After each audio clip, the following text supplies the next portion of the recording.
Whereas like Cookie Clicker, I know most would that, but I know some wouldn't, and so I just like I don't bring that in and like put it on the big screen.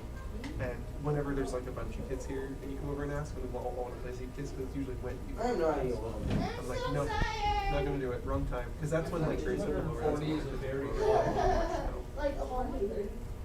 Yeah, this keeps you from being prosecuted. Anytime someone wants to come after you for things you say, you're like, oh no, it's a joke. Wait, what? Hey, I wonder if I come up on the camera. Aw. I want to sit back with you. Fall asleep at 6. Fall asleep at 5. Wake up at 7. I'm gonna come up there. I just gotta get the game going. I was saying, may or may not be live. This is true. I'm down with that. Although that is very bright for just like A projector. yeah, for a projector in the light. Did you grab 4 controllers? Oh. It's like I'm missing controllers if you didn't. I used to like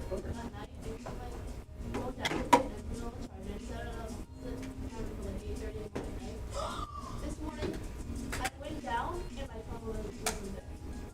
Kiss And then I Z. went up to my bed and I found my phone wasn't there. So I moved oh no, it's not good. Why? The cat. There's a cat. What? The cat. Is Micah gonna be here? Like tell you God I am or I am not coming. Alright. Do you know? Can you come? In the nicest way possible, this game cannot be fun. When is it? I think This game cannot be fun. It's the what? That's what I said. Oh, like right before the big dinner? Yeah. Alright, who wants a controller? Also, whose is not working? Are you gonna be at topic night? Is yours not working? No. Aaron? Why not? You should say yes. When's topic night? Wait, Next topic who's night. not working? Someone's isn't working. Mine is working. Friday Yours at is it? 6 to No. 10. Okay, but yours is on, right? Yeah. Okay. Friday 6 p.m. to 10 How do p.m. I play? Not a.m. 6 p.m. to 10 a.m. Wait, I don't even know what buttons to do. So, okay. I'm who's I'm not good at explaining things. Okay, so listen, it's a racing game like Mario Kart, except there's no engine in your car. It's 100% gravity. You have to keep yourself going by just going downhill and hitting boost pads on the ground. There's no motor in your car. So you just use the triggers? Yeah. So A does work and B does work. B is your brake. Look at your fingers. Yeah. B is brake. A is put your arms in the air. Oh. This is useful, both of them, when you're not on the ground. When you're flying through the air off some jump. The way the arms in the air works in the game. Someone can go to split screen today, so we can actually start this. Did I make you like Go up to bell split screen. peppers more? Here you go. No, I've never liked bell peppers. There we go, split screen. And then everyone hit A once. Yeah, they're all working. Okay, this is helpful because the way that the hands up works in the game code is it's literally a force on your hands that's anti-gravity. That's what pulls your arms out. I'm hiding. You can't find me. So when you're I flipping can't. through the air and you hold She's A, not there. your arms are now fighting to go to the top, and that will make your car stop flipping, and it will start to just like Oh, go so the it right makes way. you just not Is this a pencil box? It makes you go right side up specifically. B, the brake in the air, will actually lock your car's orientation midair. So once you're in the position you actually want to be, maybe you want to land a little bit like this. Maybe you want to land a little bit like this for whatever reason. Once you get the position you want, then switch from A to B. He really hold doesn't the annoy brake, me as much and your car as will snap Micah. and like fly through the air in the position it's in. Floor, and I give But you gotta like let go because if you hit the ground with brakes on, you'll start skidding out. This is a nerdy. and then he flashed. Oh yeah, it's great. Oh yeah. How about that? I had Oh, pulled I want a pants because they hat. know Well, underwear, one and time, then one later time, had I passed my dad in Tennessee, and Maya was sitting in front of him, and my dad I'm gonna decided take them to out. just not wear any underwear, so Maya got one. I don't know if this is a car I should be using. I need to choose them out. I don't know if this is the car I should be using. Please don't pick a hard one. level. We all died. We all died. You have to stream. love this. Daniel said we I had- believe it's sabotage from Daniel. Daniel purposely did this. It started It's- 11, and I thought I fixed that. I'm sorry. Fix this. This is your fault. What is this? What? Is this how you watch us all the time? Yeah. Wait, I'm You the watched only the live one stream? still alive. Okay, player 1 wins because they died last. Yay! is everyone on YouTube able to watch their gameplay? Yeah. Slam. Ew. I don't want to. Like we. Hey guys, have we're 0 to gamers 1 on YouTube. Viewers. Let's go. I'm It's not a getting very off. popular channel. Yeah. What's up? No, hey guys, I have a strategy. You're not gonna be able to catch me because of it. Again. Well, I'm Is up it called front, being so. Anthony? And then Hi, buddy.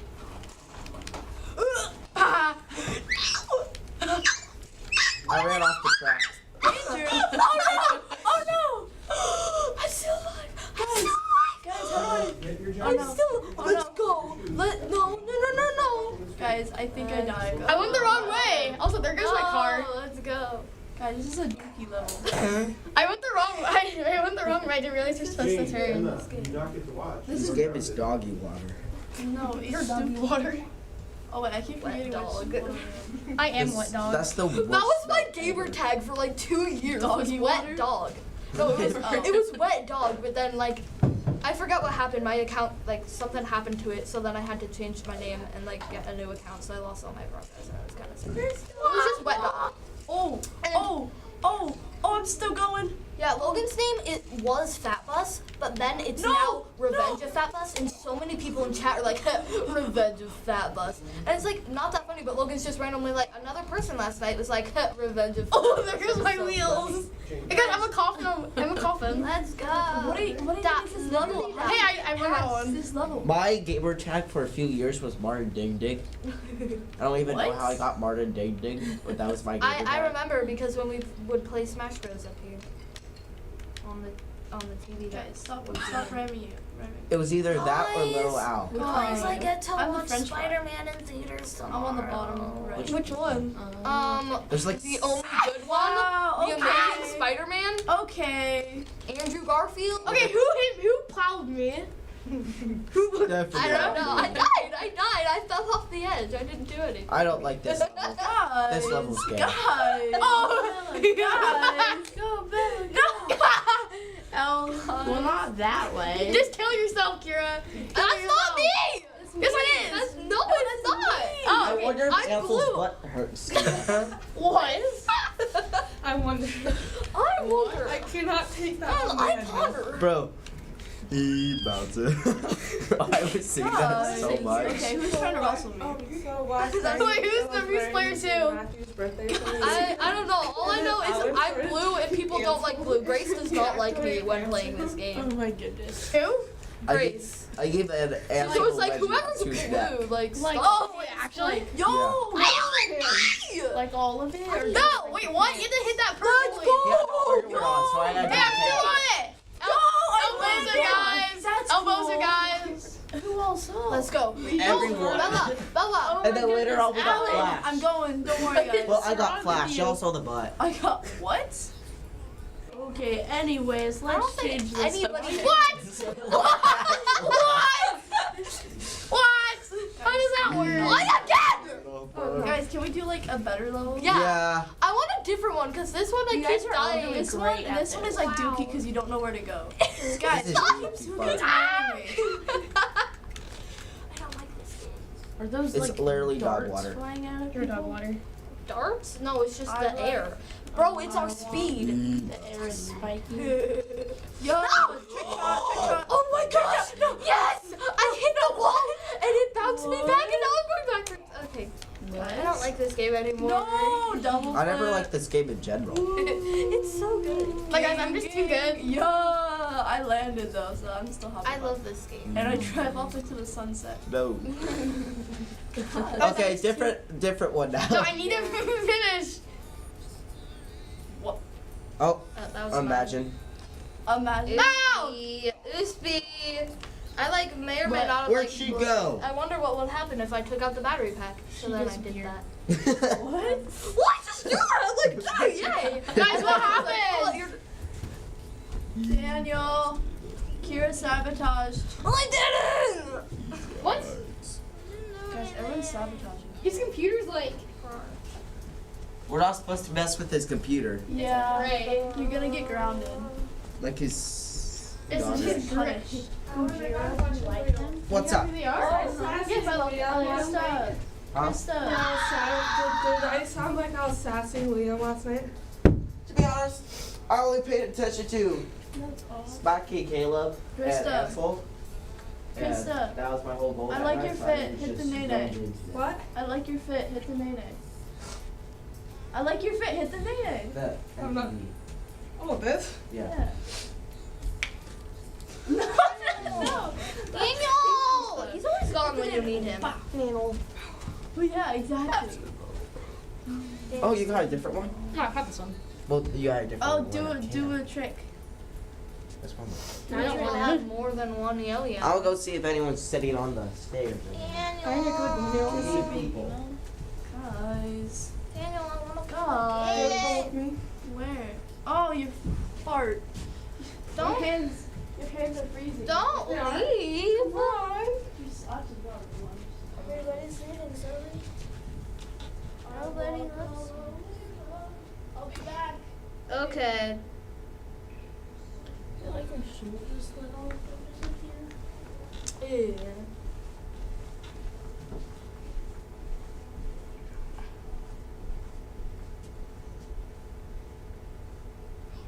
Wait, where are you going?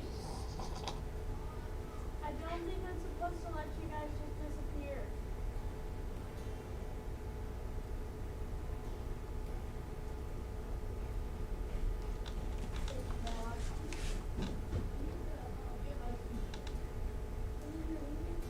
I'm not leaving, don't worry. You should like go punch them. Like Yeah! and you're like way too nice. My back hurts! I have back issues. Hey, bro, you're not supposed to leave. Then go fetch them. Yeah, go fetch them. Be a man. That's my catchphrase. Be a man. I'm not. Be one. I like Zoe. She's real nice.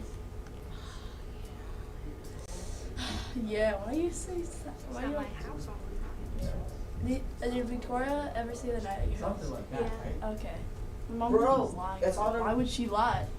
It's like a rotisserie chicken, but for pets. I was just listening. Imagine being a rotisserie chicken. Do you have Daniel's number? Micah, we're playing your favorite game. Do you have Daniel's number? That'd be so weird. You just have. I like. We have Emily's though. Really? It's literally on the wall! Really? It's fully on the wall! Oh my bad, my bad. Really? I gave up a long time ago. I never run, so I don't put it in the phone bucket. And he never catches me. Because I always just press B. Everybody press B. I always put my If you phone catch under my me, lip. Guys, everybody press B on Does he 3 make you? and hold it. 3, 2, 1. That's not big. Oh, my bad, my bad. What is 3? They supposed to be all of B, then it should go away. I don't think that's Hold it. Ma'am? Okay. Sir? That's a Yeah, dance. let's do a ritual. No, it's a joke, it's a joke, it's a joke, it's a joke. Guys. God. Be a man. God. Micah, not again. No slave trading today. No today. Micah, not again. Not again. Not again. What do you mean not again? What do you mean? What do you mean not again? Teacher! What the heck is on my sleeve? What did my cat do to me? Teacher! Micah. Ah! My cat sabotaged me! Neither I. I don't know! My cat How do you drools. put this Yeah. My cat drools sometimes, and I literally had a stain on my shirt because my cat drooled on me. Show that. My cat drooling. Actually, Hey! Micah. He's whipping people. Get back to what? Please. Oh gosh. Where the heck did Daniel go? Is that what he died? I know, but I'm like, why did he die? Tell him to leave. Micah. No one wants to be whipped. Hey, I gotta That's gay. What? You look younger than I look younger. I did nothing wrong. Yeah. Hold my shield on me. What's I'm holding it. Alan, stop. Tired.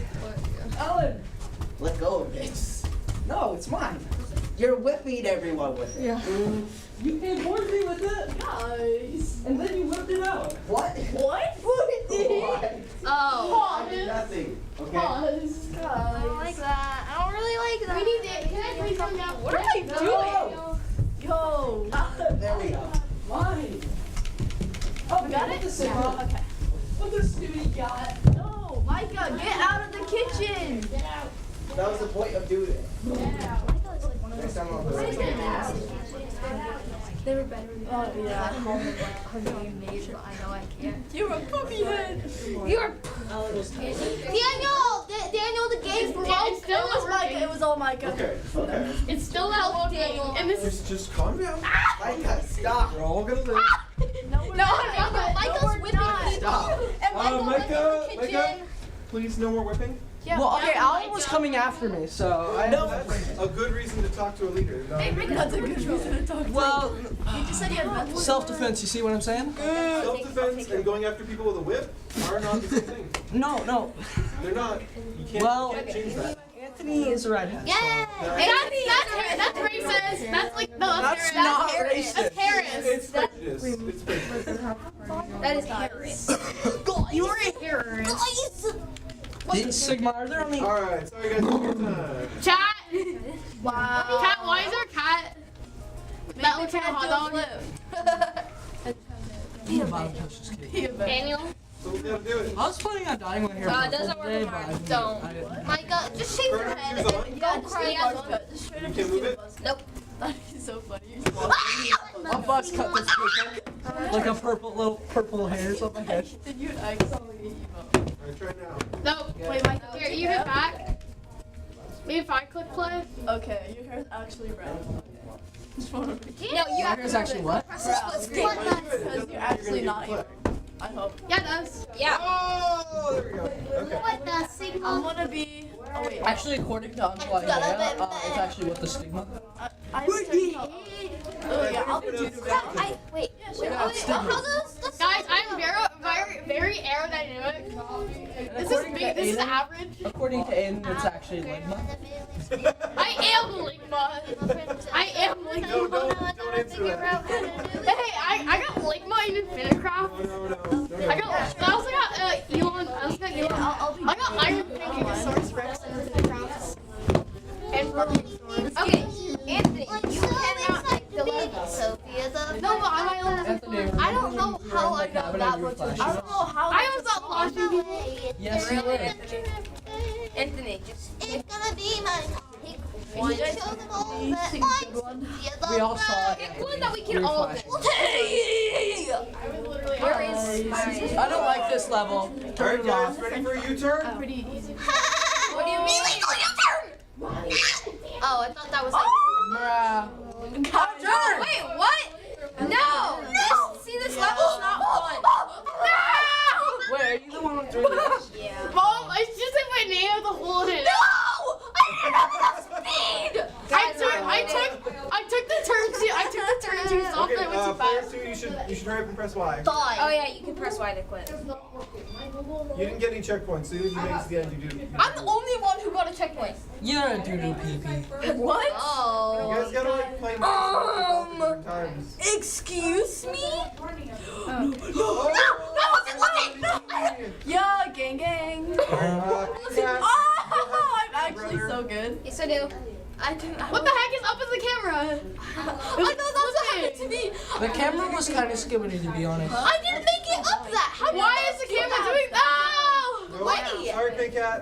If Hey. you skid on that opening turn, you, He's don't have on a tree. you gotta take that turn smooth. Whoever front guys, tracks press just Y. died.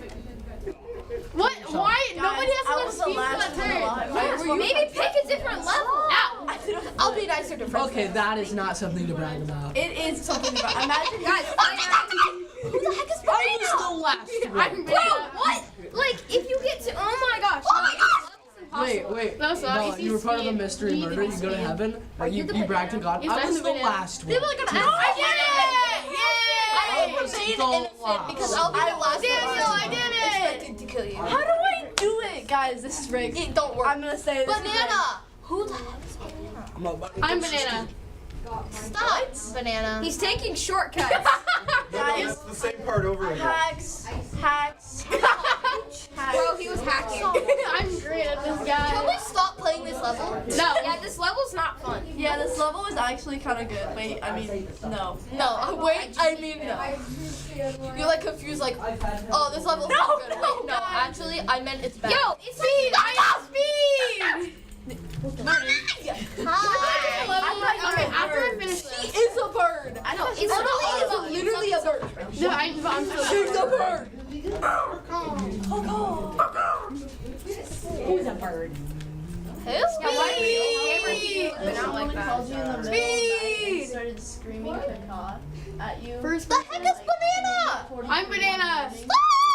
We've had mockingbirds in our neighborhood that start doing that. Called you on the phone. Hey, I got A air. mockingbird called me on the phone and be very annoyed. Specifically my number. If you called me on the Yeah. phone, How'd you I probably I did would be it. confused. Guys, I'm great at this. I'm good at this. I made it. Anthony, did you launch yourself again? Yeah. Okay, pick one that's easier. right there, like the phone number, right? Like, no, I like the really bumpy downhill one. I just Guys, went I into my did phone it and with it's the in the living Sigma. room, Oh, so do you approve? Who's? Do you Yo, Anthony! yo, get away from me! Anthony keeps bumping me at the beginning. Because you're. Yes, I don't like you. I flipped out. Get more speed. I will be first place. More speed. Did you say more sped? Guys, how do We have no proof. No, That was me who said that. Oh, there we go. Whee! I am winning. Yay! I'm just doing flips over here, Playing guys. this really dangerous game. That was much rejoicing. What am I supposed to do? I'm just going through the circle. Is Anthony dying? Is Anthony dying? No, I was doing too many flips. Guys. Anthony, don't That do didn't that. work. Anthony, don't touch my controller. It's not your control. That's Yeah, sportsmanship. Anthony. Stop it, Anthony. Yeah, Anthony. Gotcha. I just want Rose should have sore loser that he couldn't do it. I'm just making my way, going slow. I tried to do too many How do I flips. do this? Making my What am I doing? I flipped too many people. All you were doing was flipping. Yeah, I was trying to make Be careful not to go too fast. There's like a crazy turn that goes through. Ah! I think that was That's mine. That was me. Yeah. You got no checkpoints. Well, there is no checkpoints to get. What are you talking about? Yeah, 0 out of 0 checkpoints. Exactly, you got 0 checkpoints. Do a flip. Just keep your hands up and shoot a sign. You're losing speed that way. No, it's fine. I do that at the beginning of every car race. I always like wiggle. Like, I do that all the time in Mario All it's Kart. gonna do is gonna make you lose speed. If you lose too much speed, you won't be able to make it to the end. It'd be really funny if it just stopped. Like right before you. Oh, guys. Oh, guys, I don't think she's gonna have enough speed. Chat! Bro, you're not a stretch. Whee! Just barely. I made it. Guys. Why again? Now we need to do this one. I need to try this one. No. Break. You guys just need to do better. Like, Too gooder. two gooders. I'm just. Oh, ball flip. Dude, Mike, I just hit. Guys, I'm just built different. Whee! I'm going No, down. I'm going way too fast. I thought that wasn't that you, Dad. Oh no! Oh, it's good. It's good. I'm gonna keep saying that. What the Sigma, guys? What the Sigma? Wait, this is really hard with all these holes thing over there. Like, it's kind of hard to tell where to go. Call her in the middle of the night? No. Like instant learning. In the middle of the night. In the middle of the night. Wake up to a picture of them. Yeah, exactly. I'm just gonna send her a picture. Wait. There we go. Slow down. Boy. Don't flip. Okay. Don't worry, I'm doing things. I'm just too good. Wee. No, that's a wall. No. I'm completing this. No. Oh my gosh. Curie almost exploded. My pink hat will take me to victory. No, I tried to watch it. Oh, Kira, why does it take you so long to do this? I don't know. She's almost at the bottom. I'm just. I play at my She's own too pace. good, okay, guys? Oh, What the heck? Don't do that. Whoever's doing that, don't do Anthony! that. I didn't do anything! Anthony! I'm about to finish.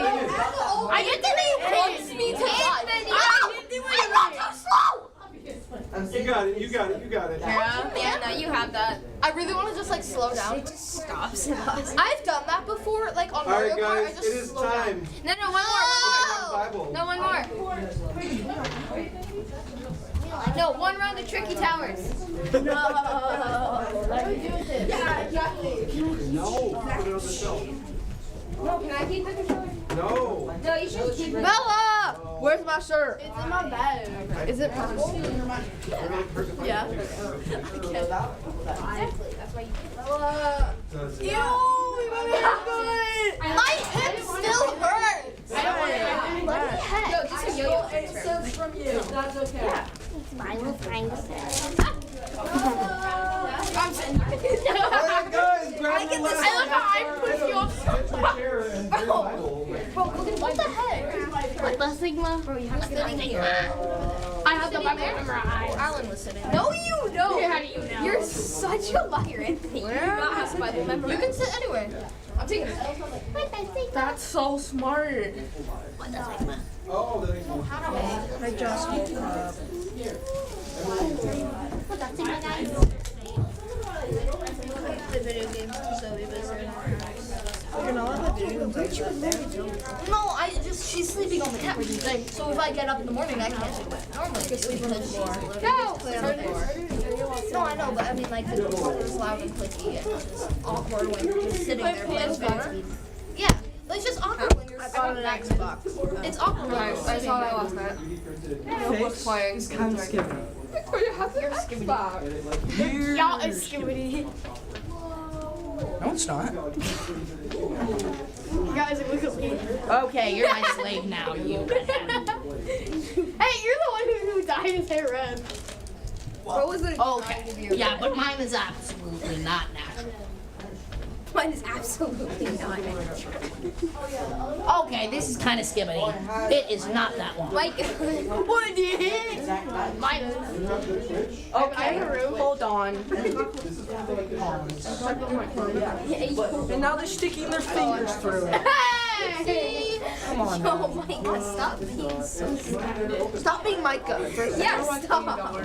What did I do? There you go, Anthony. Give it to me. No, my cousin. Really, people give? He is my cousin. Give the rope to me. It belongs to me because he's my cousin. No. Dang, my It thing, you belongs take to him that? because I enslaved him. That's not how that works. This is mine. Michael, where's your frog? Well, he's actually mine. Yes. He's actually Let's get him. Rose just yelled at from across the room. Hey, get out of my chair. No, he took my chair. Kick him out of my chair. Micah, then get out of my chair. Get out of my Micah, go chair. back to your old chair. I didn't even have a chair in the first place. It's Get a just- new one. You're homeless. Cheers. He's not homeless. He's definitely homeless. Alan, can you give me? If he's homeless, then he's like homeless on Friday. You're not my wife. Yeah, But you're my wife. that got you there. Oh no. Oh no. Oh no. You're gonna be on such a sugar high, Victoria. Sorry.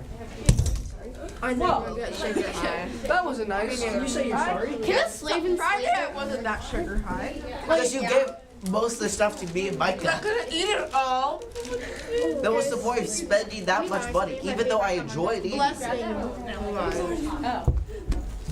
Even though I enjoyed eating it. What's the point of spending that Diet. To sabotage your diet. much? I'm not even on a diet. Diet. This kid's black. Micah. Micah, go sit with your boyfriend. What?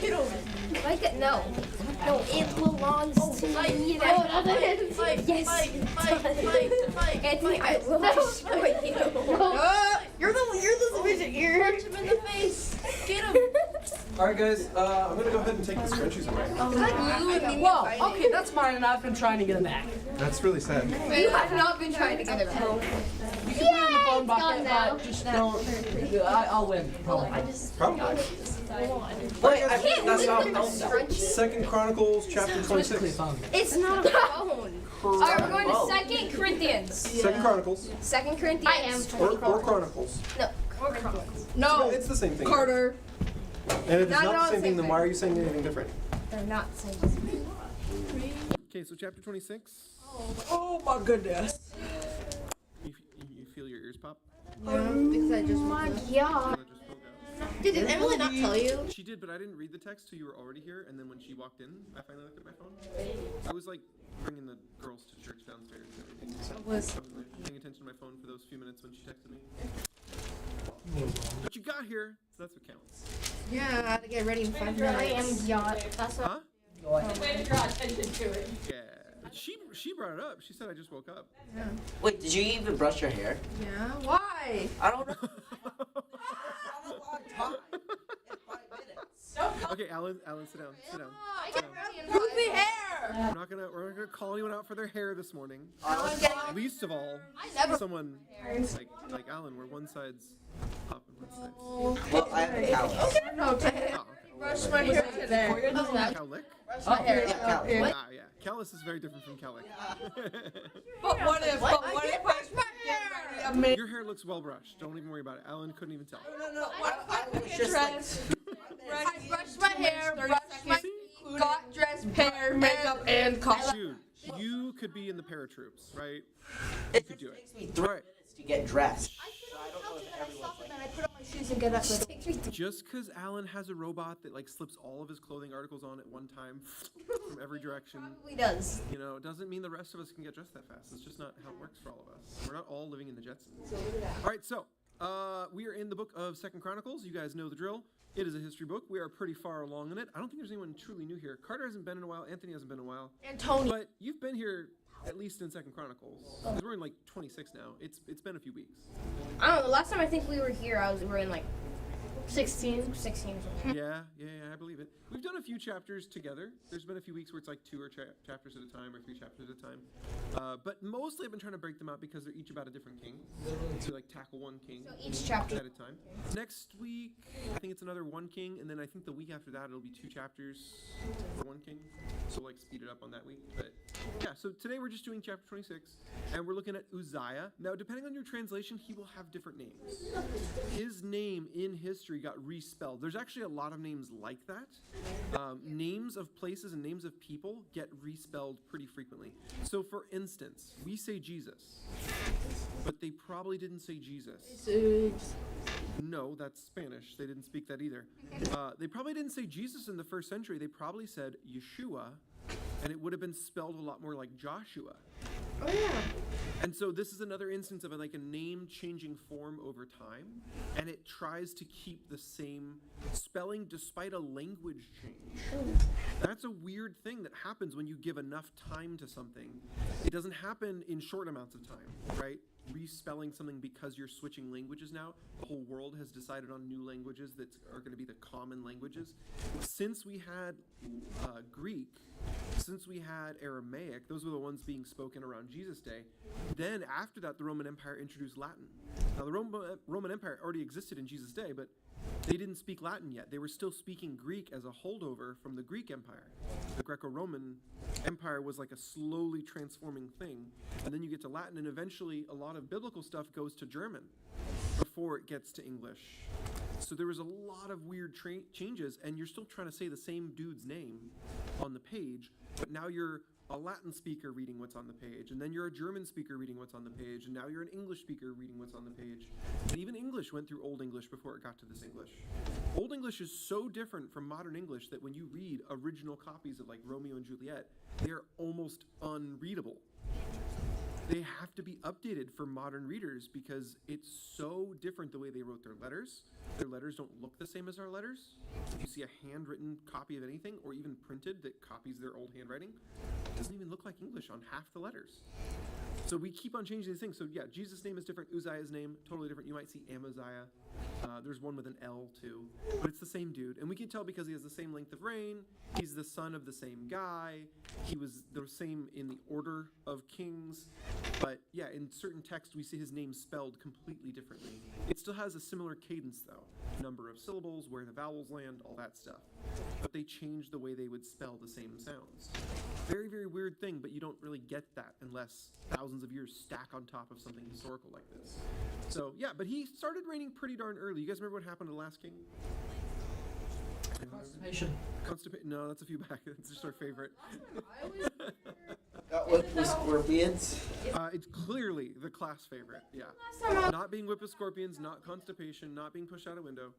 Wasn't he like really bad? Did not like follow God wholeheartedly, and Not wholeheartedly, that is the exact phrasing, yes. then he and then the prophet came and's like, no, you're doing wrong. And then But what was he doing wrong? There's a specific. he wasn't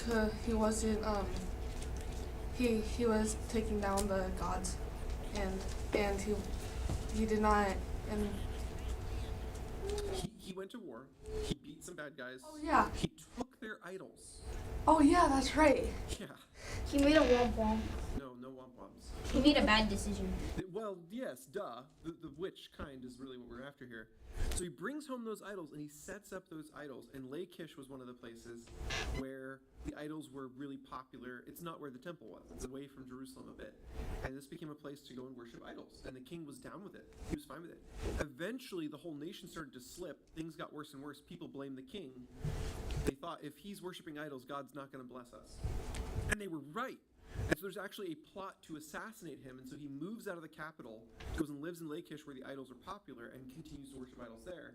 When this happens, the people who were anti-him set up his son Uzziah to reign in his place. So while the old king is still technically king, their system of government, you didn't lose the kingship, you died. You didn't lose the kingship, but they would add a king in your place, and they'd be like, well, he's more the king now than you are. Because he's actually in the capital. He's actually on the throne. He's actually who we're going to listen to. But you're still the king, even though you're an idiot and you made mistakes and no one likes you and no one's going to listen to you and they want to kill you. They don't stop calling you the king. This makes the calendar very jumbly. It's very difficult to pull apart the Jewish calendar through the ages because their system of counting the years is by the king. In the 3rd year of so-and-so, in the 15th year of so-and-so. That's how they did their calendars, and this is really weird if you stop and you think, but the kings didn't start and stop at the same time, they overlapped. So if you say the first year, what do you mean? Do you mean the first year he was first on the throne? Or do you mean the first year he was the only guy on the throne? What do you mean? And this confused people for generations because the people reading this now weren't alive back then. They didn't actually know which it was. And one of those sounds simple and one of those sounds hard. And also there's the people who read this and they don't know they overlapped. They just imagine they didn't. Because they didn't know any better. So the calendar looks really wonky until you start to find those details and line them up. That's why I say he ruled from age 16 to 68, and he started ruling in 800 BC. This is only 7 years after his dad took the throne. So his dad, although he was king for decades, in a technical sense, he only ruled actually, like the dude everyone listened to, for 7 years. And then he left, he went to Lachish. Isn't that crazy? And then all of a sudden, 16-year-old Uzziah is on the throne. It's wild. All right, so here's your little timeline. You can see Uzziah down here, also known as Azariah, and all these other names. But he overlaps with his dad like a lot, like most. But it's going to happen to Uzziah too. Jotham is going to take the throne before Uzziah's out. See how much overlap there is down there? This is really common. It's almost every single king. It's rare, actually, the times where a king dies and another king takes the throne right after. Like, these are actually the rare ones. Even David co-ruled because when he took the throne, not all of Israel thought that was okay. Some of Israel wanted to follow Saul's son. So there was a portion of Israel following a different king when David first took the throne. And there's a civil war to bring the country back together under one king. So this has been going on since the first handoff between King Saul and King David. And it just keeps going, but for different reasons each time. So, yeah, we're looking at Uzziah, and you can kind of see he overlaps with several prophets. This is during the time of the end of Joel's ministry. We don't see him in this particular story.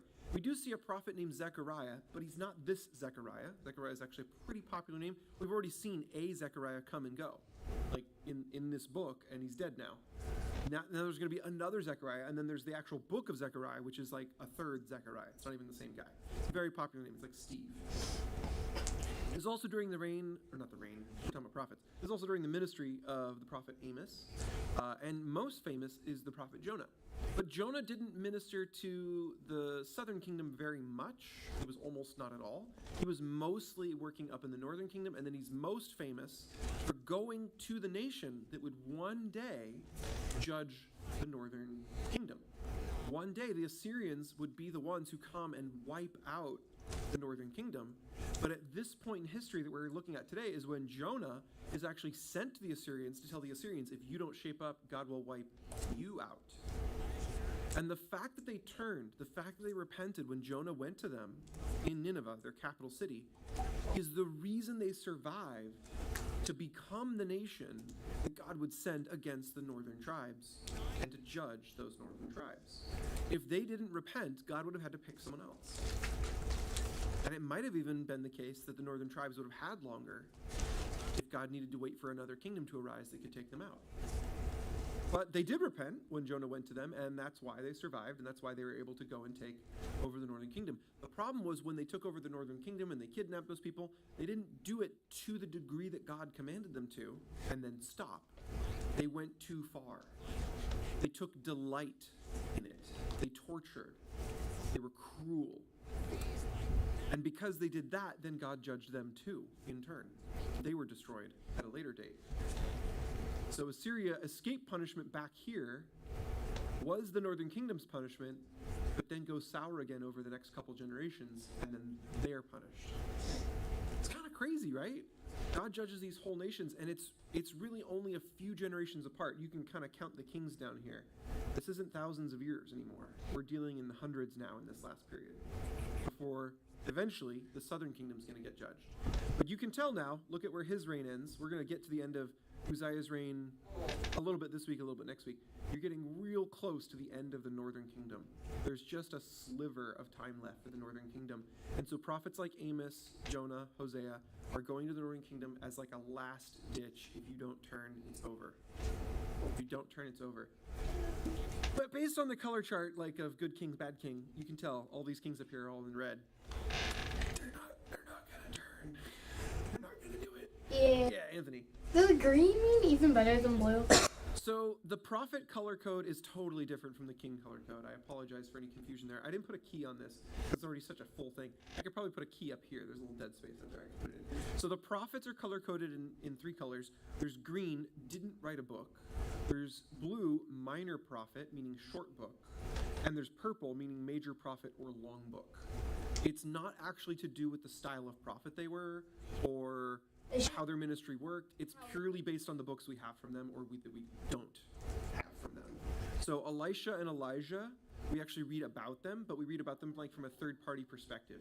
They had assistants. They had people that followed them and attended to their needs and did physical things for them, load up the animals, that kind of thing. And those people took notes of everything that was happening, and those got worked into other books. They weren't, as far as we know, written by Elijah or Elisha, and they aren't called Elijah and Elisha. So you won't find a book in the Bible called Elijah. Okay, but you do find stories about Elijah, stories about Elisha. But yeah, these guys wrote their own books. Their books are all named after themselves, with the exception of Lamentations. That is just the title of a book written by Jeremiah as a sequel to the book of Jeremiah. The reason it's named separate is because he kept it on a separate scroll, and the way the book is written is different. In Jeremiah, it's, I saw this, the Lord came and told me this, the Lord sent me over here and I did this. In Lamentations, he's writing more like a modern work of writing. It's very out of its time. He actually takes on the persona of someone he sees suffering during the destruction of Jerusalem. Maybe it's a mother who lost her child. Maybe it's a husband who lost his whole family. Maybe it's a priest looking at the destruction of the temple. And he takes on that persona and he writes from their perspective, like a first-person perspective account of the destruction of the Babylonian army coming in and just destroying everything and killing everyone. So he writes that from their perspectives. And so Lamentations is a very different kind of book from the book of Jeremiah, which is like an account. Here's my adventures. Here's what God told me to say. Lamentations is really, really different. It's beautiful in the way it's written, but it's about such a sad event. The title really well describes it. It's very depressing in content. It's a lament, right? So a lament would be like a song about your depression. That would be a lament.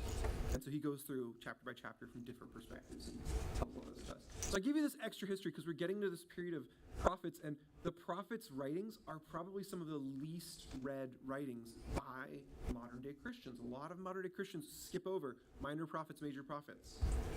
And honestly, they're harder to teach in this setting. They're harder to teach in a Sunday school, youth group style setting, especially some of the major prophets like Isaiah and Jeremiah are very, very hard to teach. Well, yeah, and Ezekiel, actually. They're really hard to teach in this setting because it's not a big, long story. There's not a narrative in it. Even though it's the adventures of a prophet, well, maybe he's talking to this guy one week, and then next week he's talking to that guy. And now the thing in chapter 2 and the chapter 3 have nothing to do with each other. Like, there's no correlation between them. It makes it really difficult to study in this format where there's like a week in between every time we look back into it. It's really hard to remind you of what we're doing, what we're talking about. Also, they're given visions for people that are highly contextual to their point in history. And that's true of the minor prophets too. Sometimes the visions and the messages don't make sense without like 500 pounds of history going into that short little chapter. It's just kind of weird without that extra history. So they're harder to study, but they're worth studying because of what you get out of them. What you get out of them is really cool. You get almost all of the messianic prophecies. You get almost all of the foretellings of what Jesus would be, what he would do, when he would come, what he would be like, why he was coming. Almost all of that comes from the prophets. And so they're incredibly important. And so if we Christians do skip them, we lose something. We miss out on something. So I encourage you to read through them, but do it slow, get help. Ask questions of me, find a cool commentary on it. I can recommend some to you. The minor prophets especially are short enough.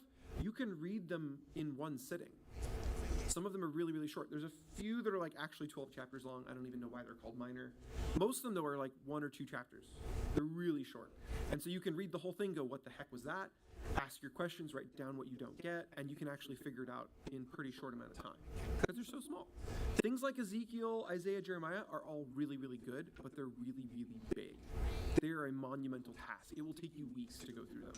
They are awesome, though. Daniel, I think, is a really good crossover. Daniel has, I know, I'm biased. Biased, yeah. Okay, 2 reasons. Daniel, shorter than the other majors. It also has a narrative. It makes it easier to digest because there's a literal story going through the book. It just makes it so much simpler to keep track of what you're talking about. When you have characters and you have a timeline and things happen, it's not just, I saw a vision. Now, there is some cool visions in the book of Daniel, but they happen in the course of a narrative, where the narrative is literally, I had a problem, I had a question, God sent me the vision, here's the vision. I didn't get the vision was crazy weird. And it's like, well, yeah, it was. And Daniel's right there with you saying like, the vision was crazy weird. And you're like, I thought so too.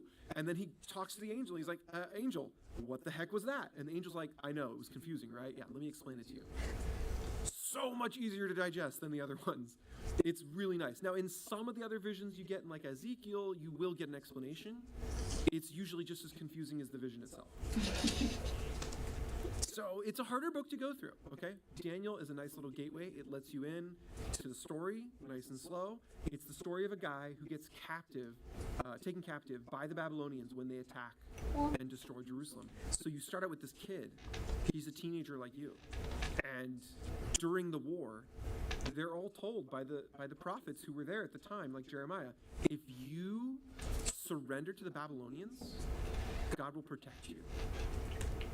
You'll be taken by them. You'll be brought to Babylon. You'll have to go through hardship, but you will be protected by God. God will have his hand on you. He will bless you in the captivity. And Daniel's one of the ones who takes this very seriously. And he goes into the captivity with nothing. He's broke now. All of his wealth, all of his family stuff, all of his house, everything is left behind in Jerusalem. And he is essentially homeless now, going off to this other land. And he just follows the Lord in all these small little ways. And as he does this, in these tiny little choices of what to say, tiny little choices of when to stand strong and when to be quiet, those tiny little choices, he ends up being elevated time and time again until he is helping to run the country that took him captive.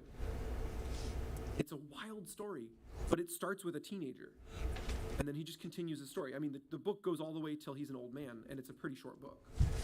But it's a really easy story to read. And we all know, like, the story of Daniel in the lion's den. That's just, like, one chapter in his story. And the rest of the story is just as cool as that.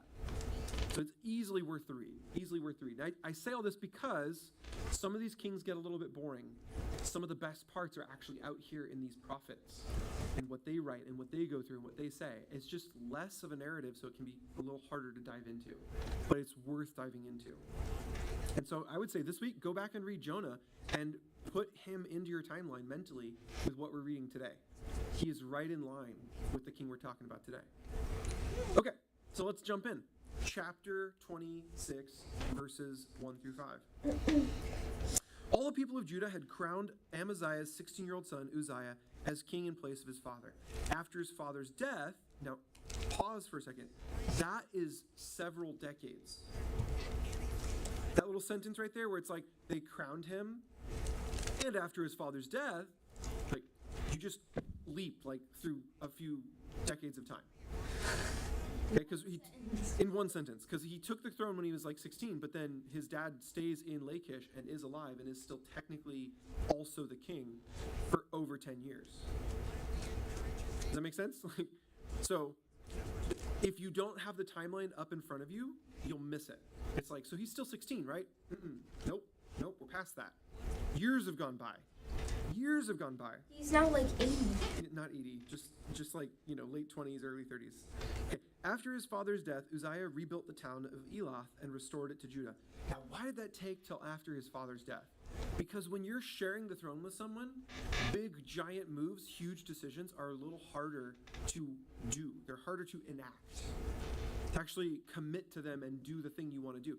Because some of the people of the country, some of the officials of the country are still loyal to your dad, who's like a failed king. But some people are still loyal to him. So it's hard to push the whole government in one direction when some people aren't even on your side. Now, some people are on his side. A lot of the officials in Jerusalem are. That's why he is even king at this point. Because he does have people on his side, but he has to wait to do these big things like rebuild Elath, make all these decisions on his own until his dad's gone. Verse 3, Uzziah was 16 years old when he became king, and he reigned in Jerusalem 52 years.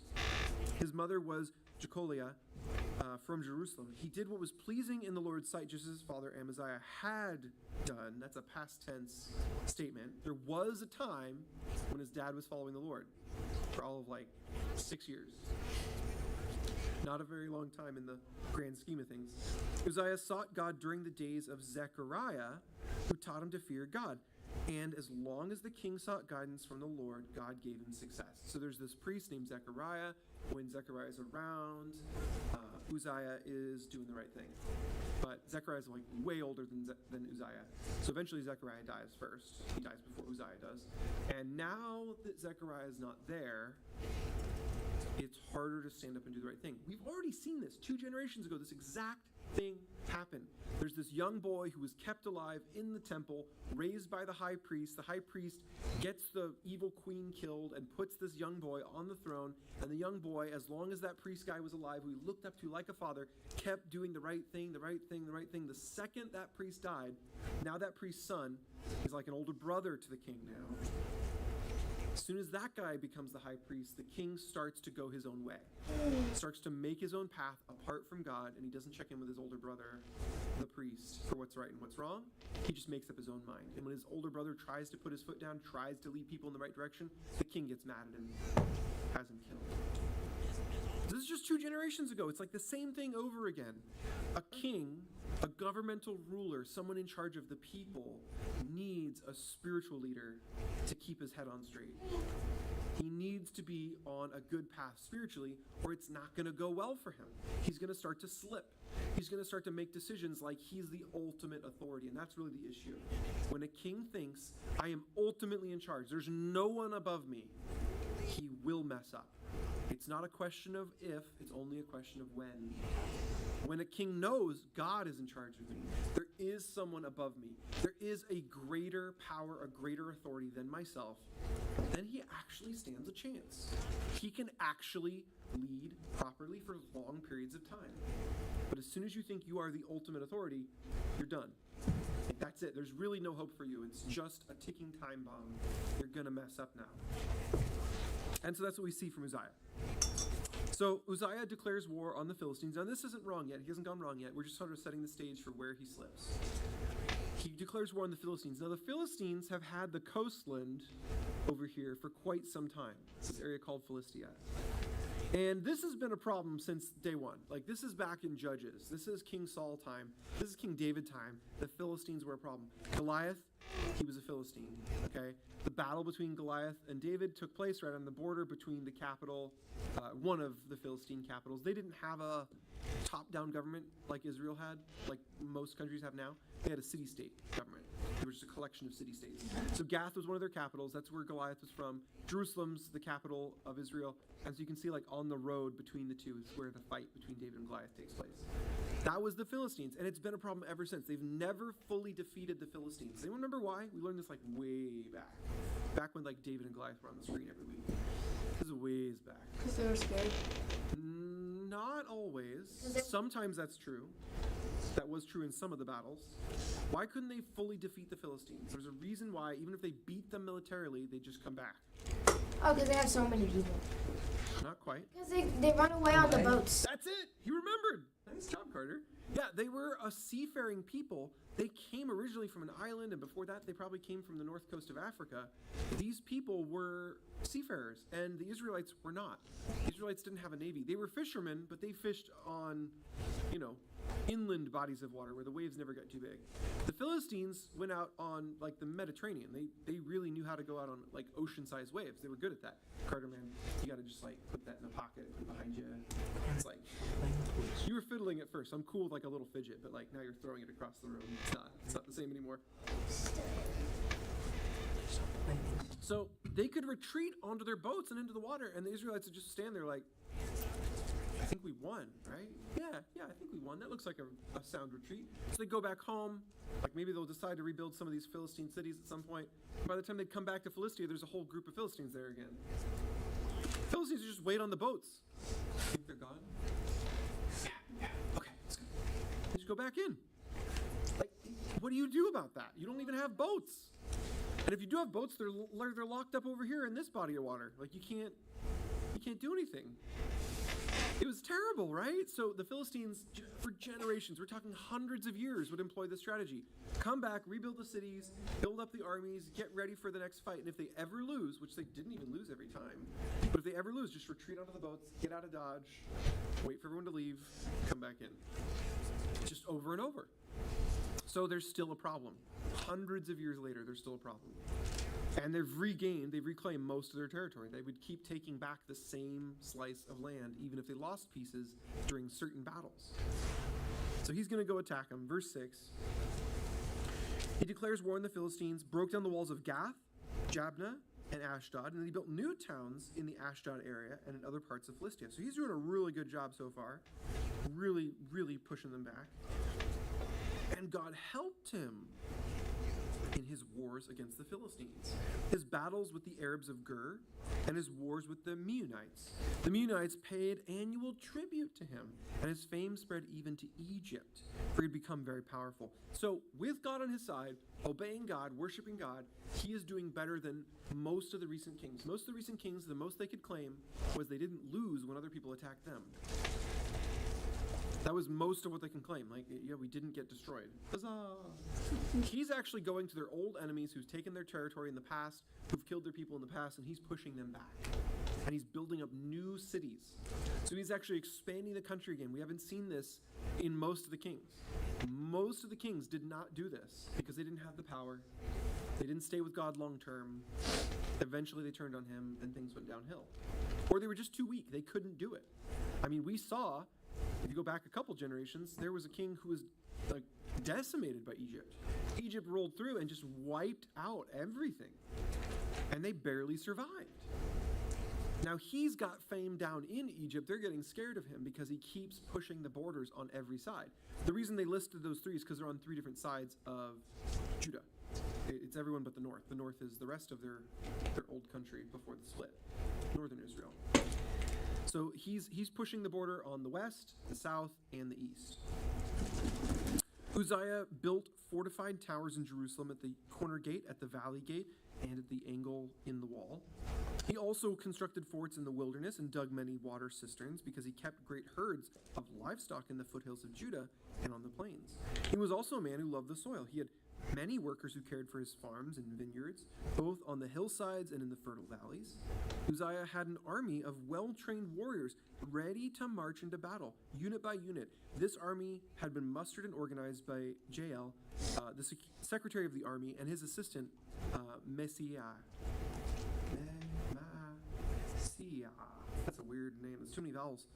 They were under the direction of Hanani, one of the king's officials. These regiments of mighty warriors were commanded by 2,600 clan leaders, and the army consisted of 307,500 men, all elite troops. They were prepared to assist the king against any enemy. Uzziah provided the entire army with shields, spears, helmets, coats of mail, bows, and sling stones, and he built structures on the walls of Jerusalem designed by experts to protect those who shot arrows and hurled large stones from the towers and the corners of the wall.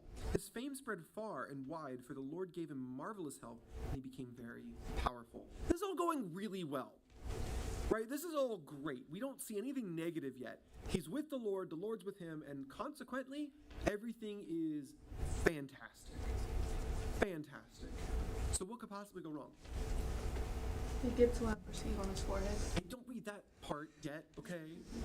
But no, what does he do that's wrong in this situation, right? Everything's going amazing. What would be the most natural, obvious temptation to sin?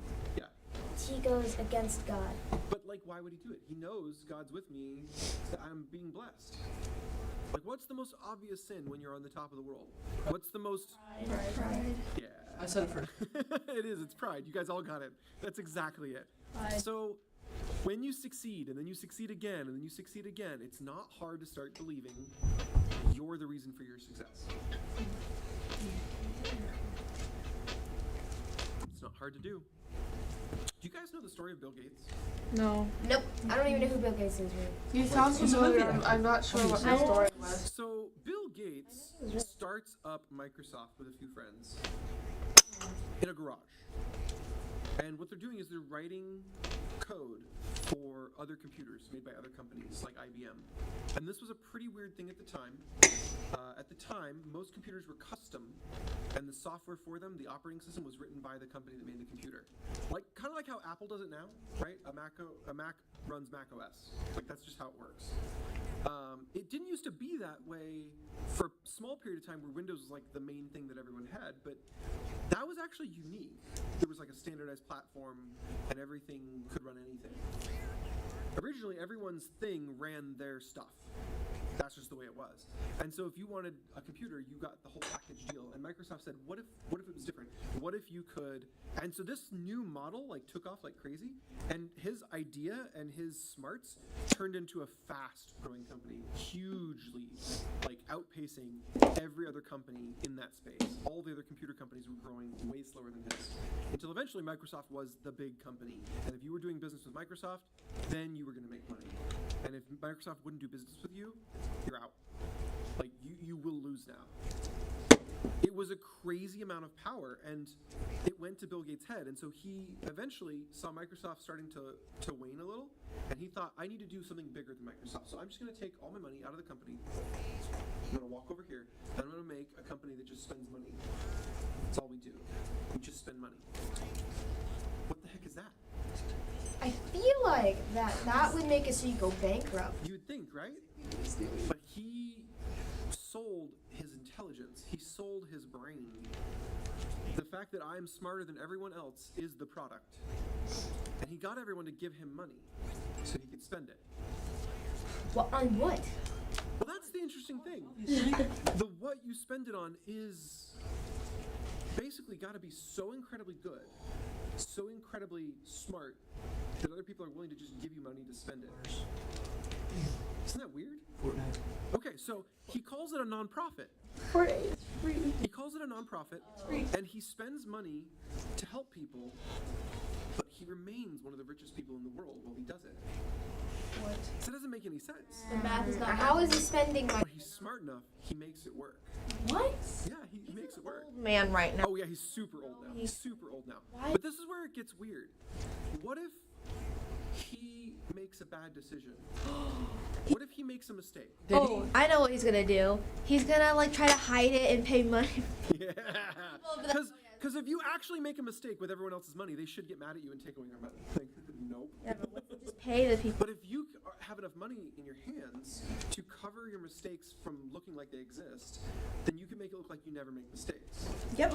That's what people. This is a genius plan until it's not. And so essentially now his life is just pride. It's just pride on top of pride on top of pride. And money on top of money. So Bill Gates is broke? No, but he probably should be by now. He's made enough bad decisions. Now, he's done some really good stuff, too. What about Mark? It's not like it's 100% bad. It's not like he's suddenly stupid. But if you're just running on pride, you're not doing the critical thing that smart people should always do. Check to see if someone else is smarter. How's he getting? You should always do this. If you're in a business, if you're in a class project, if you're in a family, and you've got a great idea, first thing you should do is throw your idea to other people and go, what do you think about it? Because at the very least, very least, they're going to look at it and go, this seems really smart, like 99%, but I would change this one little thing. At the very least, that's going to happen. There's no way you can get it all right. There's no way.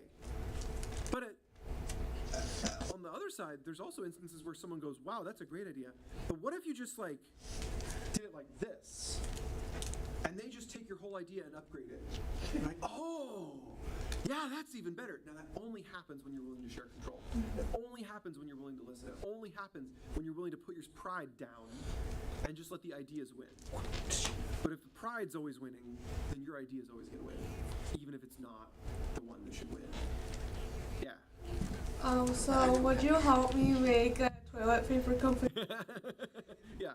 So wait, is that why there's Spend Bill Gates Money website?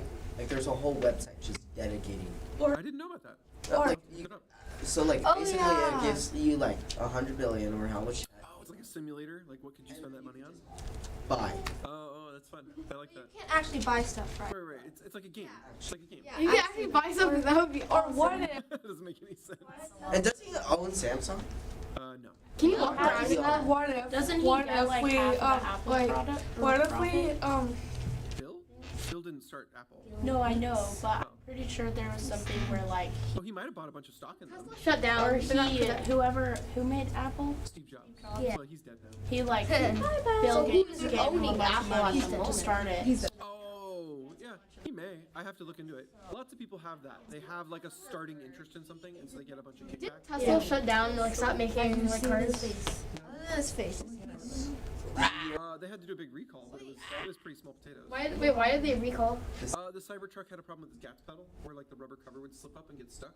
And so like you push the gas pedal down, and then your foot would slide, and then like when you lift up your foot, the pedal just stayed down. There's like the simplest little thing, like they put too much grease on the metal to anti-rust it, so when they glued the pedal cover on, the glue didn't touch anything except for grease. It's a really small problem with a really big side effect. Yeah. What about Mark Zuckerberg? Okay, so he started Facebook. What about him? he's a lizard. Yeah, Besides being a lizard, besides being old. and obviously that's a joke, He's weird. Is he just as he is a awkward human being. That doesn't mean he's actually a lizard, okay? he looks weird and deformed? Okay, but that's not the point. Everyone looks weird to someone else. Is he a lizard? No. Everyone looks Mark Zuckerberg? Everyone looks weird to someone else. Okay. There's someone else who thinks I look weird. There's someone else who thinks Carter looks weird. Like everyone looks weird to someone. I don't look weird to anybody. Probably. I don't like him. He's scary. Sorry, what was your point? I don't know. Oh. Okay. I didn't get it. All right, so I only brought up Bill Gates because he's gone through the cycle. There are other super duper rich people. I'm sure we could rattle off, like Mark, or Elon, or who did Amazon? Jeff Bezos. Jeff Bezos. Okay, so there's these other super duper rich people, and we could look at them and we could see the arc of I did something really amazing. I give only myself credit. I get crazy prideful, and now I start trusting only myself, and now I'm falling off. This arc is a true arc. It will always happen if they do that. If they fully trust only in themselves.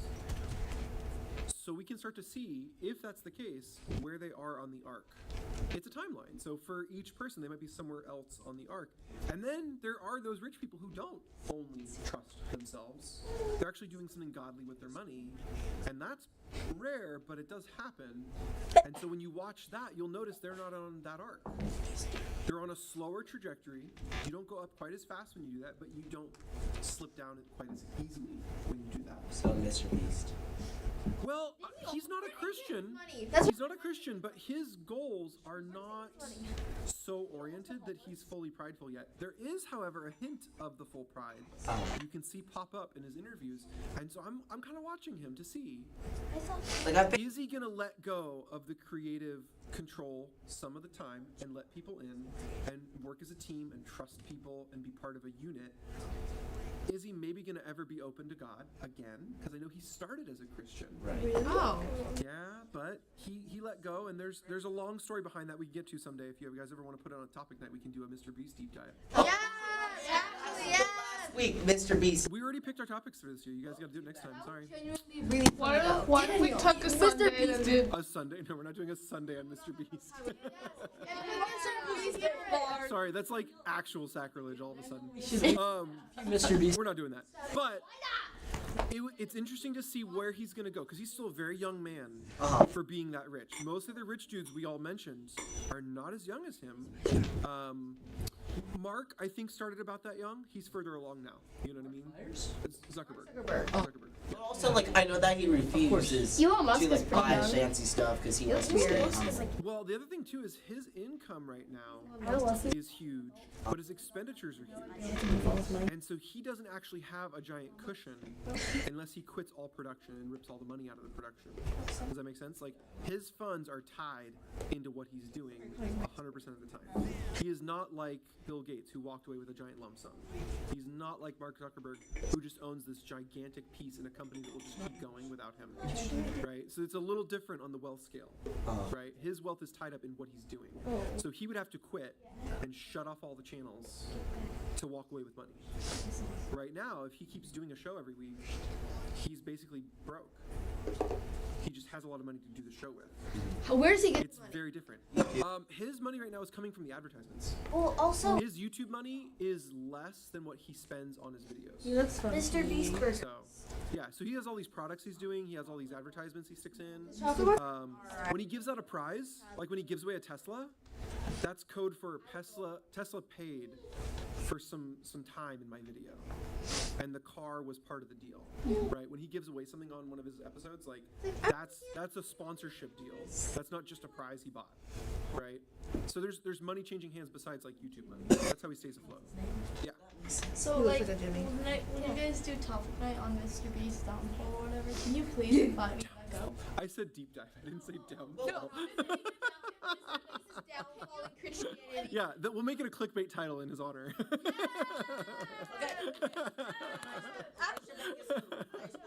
Yeah. The downfall of Mr. Beast. I don't want the hype.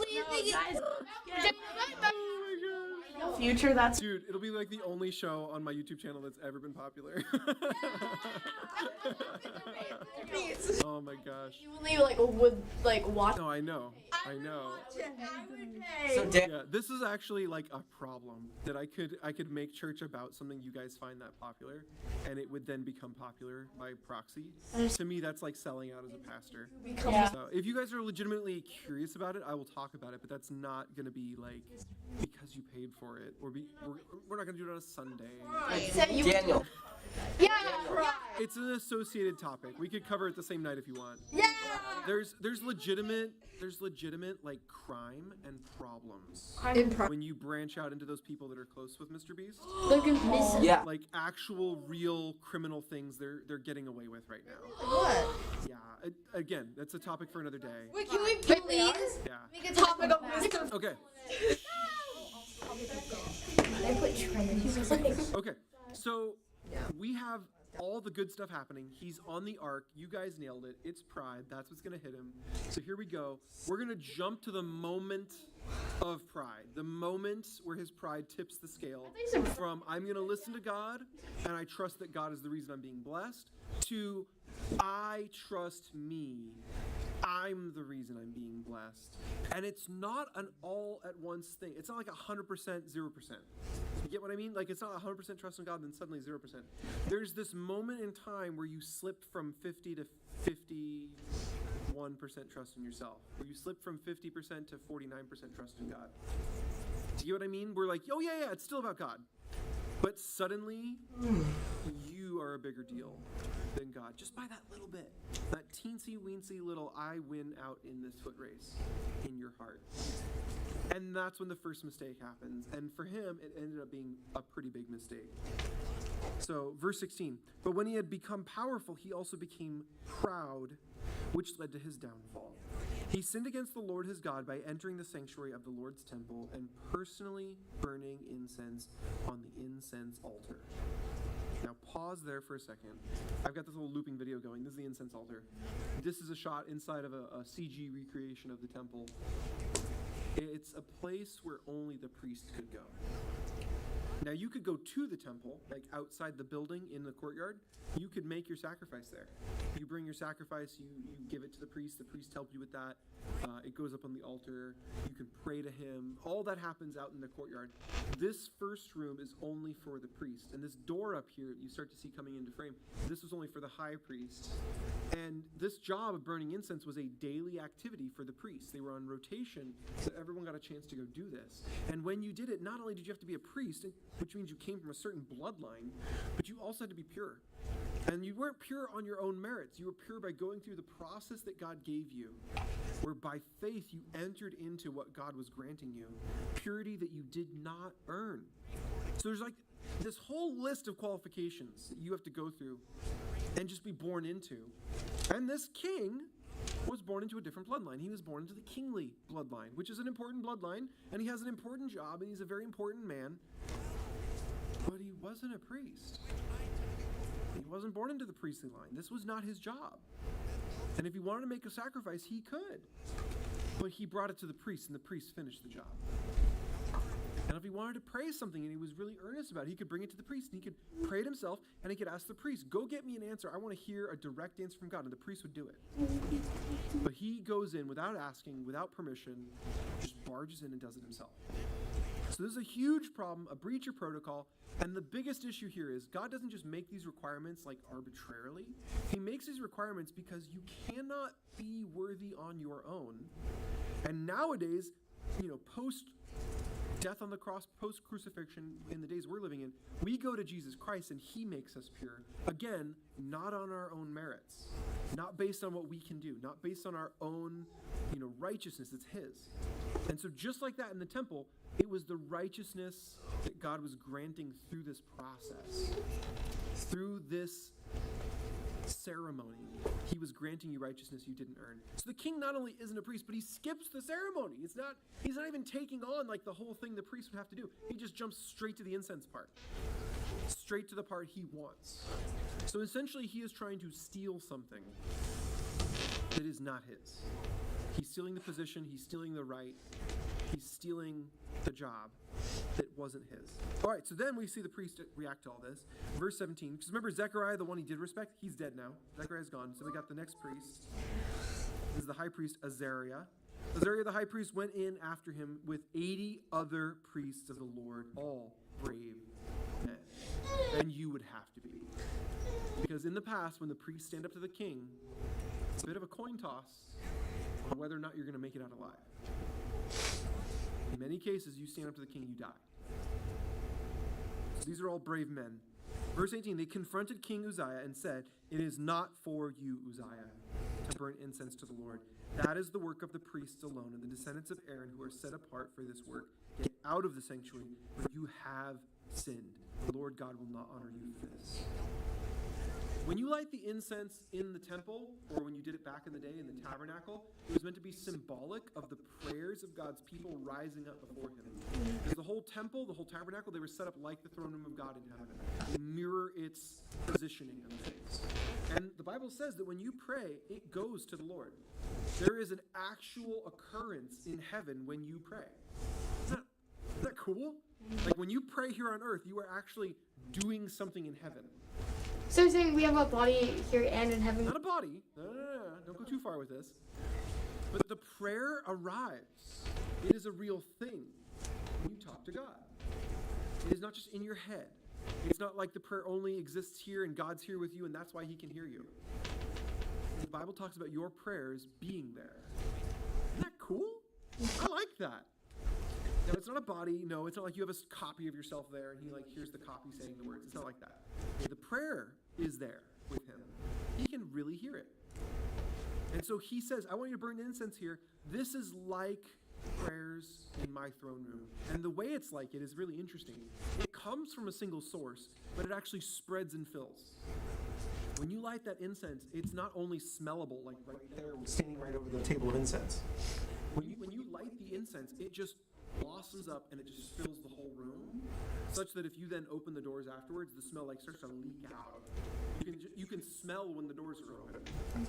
Okay, this is a very powerful thing. It fills up all available space. So when your prayers go up to heaven, it's not just your prayers. It's the next person's prayers and that person's prayers and the prayers from the person on the other side of the planet. All of those prayers are going up to heaven. So now it's not just like one little quiet prayer from you when you're sitting in a quiet moment. Now it is the prayers of millions and billions all coming in as one beautiful song. How many Christians are there in the world? Over 1 billion. Yeah. Isn't that cool? It is all filling up the throne room. It's just a blossoming aroma, just in every little corner of the place. It's just full of the prayers of Christians. Yeah. Dude, there's something really sad. I don't know, do I? Caleb, I forget. My Caleb. My Caleb. Yeah, got it. He said only 3.5, like, in the 3 point somethings, that's all the religion, like Christianity, Baptist, Muslim, like all that. Okay. And then the other 6 point something percent is like not with anything. It's like non-religious? Yeah. The numbers are wrong there. I'll pull them up afterwards for you. I have those numbers in an old study. They're up to date, like within the last few months. Yeah, I can pull it up. So yeah, there's a point to be made there, which is true. Just the numbers are wrong. But you're right. A lot of people have never heard the gospel. A lot of people have never heard of Jesus, and we need to work on that. We did a small group study on Wednesday not too long ago, too, because there's like the chart from Maine I could pull up, but there's another one that's, I think, more interesting to that point. It's from a group of missionaries called Frontier something. I'll look through my small group notes, but they keep stats on the exact number of people groups and how many people are in that group population-wise that don't have any chance yet to hear the gospel. They keep track of all the weird fringe groups, the tribe that lives out in a village, that no one ever visits, and people that live in this jungle that no one can get through because there's too many snakes or whatever. Like, they keep track of all these people groups that we know for a fact there are no Christians in that group. And so left alone, they can't really ever hear the full gospel. Someone has to go to them for them to hear, because there's no like incoming people. There's no one moving to that village. There's only people growing up and staying, or there's people growing up and leaving. No one's moving in. And they keep track worldwide. It's wild. The crazy one to think about, I don't think us Christians in America think about very often, is there's actually quite a few of those here in America. We have Native American reservations that are not popular, they're not famous, they don't have a casino on them, and like none of us ever go there. I think that would the. Isn't that wild?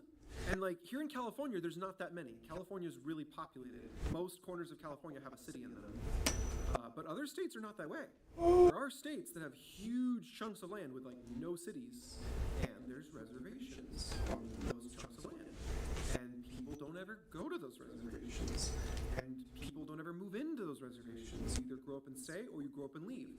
So Christianity never finds its way in those pockets. So here in our country, we have a scattered array of the same thing that we would think of and be like, oh, of course there's that in the rainforest. Of course there's that in the jungles of Africa. That makes perfect sense. We have it here. Our country has that. And it's for different reasons. It's not because there's a jungle or there's too many snakes. It's like literally no one thinks to go. What? So yeah, we have that. It's really sad. But it doesn't have to stay that way. We can change that. So yeah, I'll put those things up at the end. Both the chart of like total population, but then the Frontier website. I'll find it. I can't remember the second word. Frontier something. I can't think of the second word. Anyways, so he goes in, he lights the incense. He is just completely sinning. He knows what he's doing is wrong, but at the same time, it feels right. I'm in charge. I'm important. I get to do what I want to do. I just want to worship God because he's so important to me. So I don't care how he wants me to worship. I'm just going to worship my way. Wait, what? Stop and think about that for a second. I know this can be something that sounds either totally stupid or maybe it sounds like obvious. But if you walk into a worship service where the band's up front playing and it's not your style of music, and you just sit there quietly and you don't worship, is there anything wrong with that? Yeah. What is wrong with that? You're taking your own likings about it. Yeah, you're putting your preferences in front of God's. And this is the weird part. God doesn't have a preference for like, yeah, that music's better. Don't play the drums. What's wrong with you? Or I need more electric guitar. Turn that up. Like, that's not how God's preferences work. That's how our preferences work. His preference is your heart worships him. It doesn't matter the music stylings. I've sung worship, along with someone who barely knows how to play their guitar. They're doing a terrible job. It's awful sounding. And I sing along anyways. Why? Because the guitar doesn't matter. It's so meaningless to the experience of worship. It's really meaningful to the experience of music. But if I want to worship God, I'm going to worship God. There have been times where I've worshiped God, especially at camp, where the music's great, people around me are singing awesome. When I open my mouth, what comes out is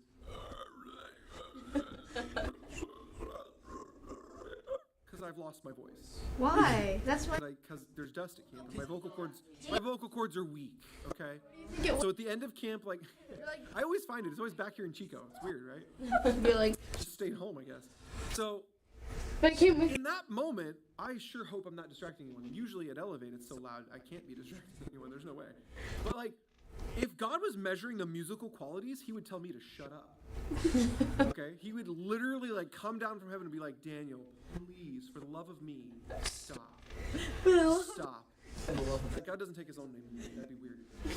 No, but That's... I don't know what you're talking about. You sing beautifully. For the love of Pete, have you? Oh, I see. So when in that moment I sing horribly, but my heart is on point, God's accepting that worship, and he's like, "Thank you, Daniel. I take it.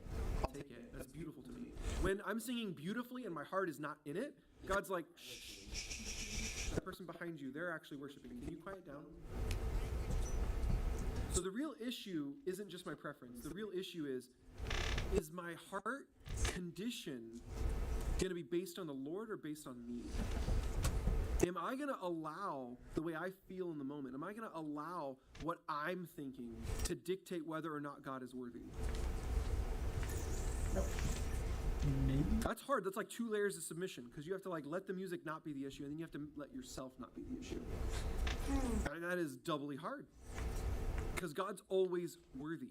It doesn't matter what the situation is. And so I would say when you have the chance to sing with that band, sing with that band. When you have the chance to sing with the radio, sing with the radio. When you have the chance to sing when no one's around, sing when no one's around. When you have the chance to just worship him without music, you're literally just telling him how amazing he is, you're thanking him for all of his grace, do it. Anytime you you ignore a chance to worship him, then I think you're worshiping wrong. Because you could have been and you chose not to. Mm-hmm. So if your heart's not in it, then there's a problem with your heart, not with worship. You need to submit your heart. You need to go to him and just say, God, you're totally worthy, and I'm not in it. I'm in a funk. I'm in a bad mood. I'm mad at that person. I'm depressed about this thing. And then you just remind yourself, God, you are worthy of my praise. And then you do it anyway. Because he's always worthy. Always. But, and this is the thing messed up on, you worship him properly. You worship him properly. Now, what could that mean? What would that mean? What would be proper worship for you, a Christian today, and what would be improper worship for you, a Christian today? Forget King Uzziah, because he's under the temple system. He's pre-Christ. Okay, he's back before the cross. Anthony, how about a Christian in your day? Your mom, your friend. Like, what is appropriate for a Christian in worship, and what's inappropriate? What's proper worship? What's improper worship? From my experience, or Just like an example. Give me an example. Any example. proper to sing along and enjoy it. Okay, sure. What would be improper in that instance? Improper, like just ignoring it. Okay, yeah, just let the worship happen. That's for someone else. I don't need to do that. Okay. Anyone else? What would be improper worship? What would be proper worship? There's like 900 of each. Like, it's really endless.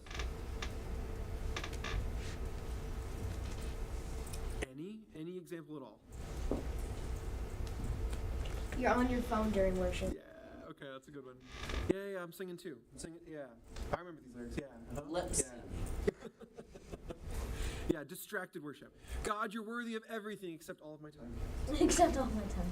That's actually that's an oxymoron. It's, yes, it is, and that would make it improper. Anyone else? What's proper, what's improper worship? Give me some examples here. I feel like standing up when you're able to is like, I mean, not required, but No, but it's just another way to like, yeah. yeah. I don't do that because A small sacrifice made for the right reason is still a sacrifice. Yeah. Yeah, absolutely. Anyone else? Yeah. I just Go like stand up with them. I just feel like if I don't stand up, I'm like, I'm not standing up. I'm like, I'm not doing it the right way.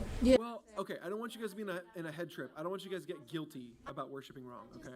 That's not what I mean to do here. It's like something I have to do to get in this zone. I just have to stand up. That's fine. That's fine. Don't worry about that. You don't need to be guilty about sitting down. Because here's the thing. Yes, to stand on the. Well, if it's for a purpose, right, it helps you to focus, then doing it is good. If you find yourself sitting down one day worshiping and you are already focused, when you notice you're not standing, but you were focused that whole time and that's why you never stood up, then like it didn't matter, right?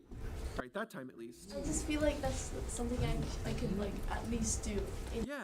Like manners, you know? I like that, the at least part, right? Yeah. I could at least do this. Totally. Anyone else? What would be improper worship? I haven't heard a lot of impropers. I've only heard mostly the propers. Just standing there. Okay, just a silent standing there. Now, I will say, none of these are hard rules because worship is something you do in your heart. The reason behind is usually more important than the what. So like the just standing there, there have been moments where I've been worshiping for some measure of the worship part of the service, and at some point I'm totally just blown away by God, and he takes my breath away in a very real sense. And I get choked up, I'm emotional in that moment, and it's hard to get the words out. My vocal cords go tight. You guys know what I'm talking about, where like you're about to cry and you can't talk. It happens sometimes, and I will stop singing and I will just listen to the whole congregation around me singing, and I'm still worshiping in my heart. And if I open my voice, it'd be a real distraction to people. If I let out that crying singing at that point, there'd be people right around me that are like caught off guard, they're distracted by it. And so I just leave that in my throat, the tightness and the uncomfortability, and I just continue to focus on the words. I continue to focus on the Lord, even though I'm not singing anymore. So again, yeah, just standing there, when we say it like that, usually what we mean is not worshiping. But there's moments to just stand. And it's about the heart, right? It comes from a certain motive. If you're just standing because you're bored and I don't want to sing, I'm with you. Yeah, that'd be improper. But there's other moments where I'm standing there because I can do nothing else. And then I think that's okay. There's nothing wrong with that. And the thing is, the Lord knows your heart. So keep that in mind, that there isn't a proper way like, oh, now I'm standing, now he'll respect me. Or like when we pray, oh, now my hands are folded, now it's a real prayer. That's not how it works. He sees your heart. So if your heart was in prayer, he doesn't care about where your fingers were. Are they interlaced properly? It's the same with worship, right? He sees your heart in worship. He's not just looking like, you're still in your seat. You could have stood. That's not how it works, okay? But it's your heart. It's your heart.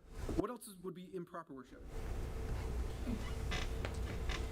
Punching the guy next to you. Yeah, totally. I've seen it. That's not a made-up example. I have seen it. Wait, really? Yeah. So it's like, Okay, here's another one. Here's another one. Making jokes to get the guy next to you to laugh.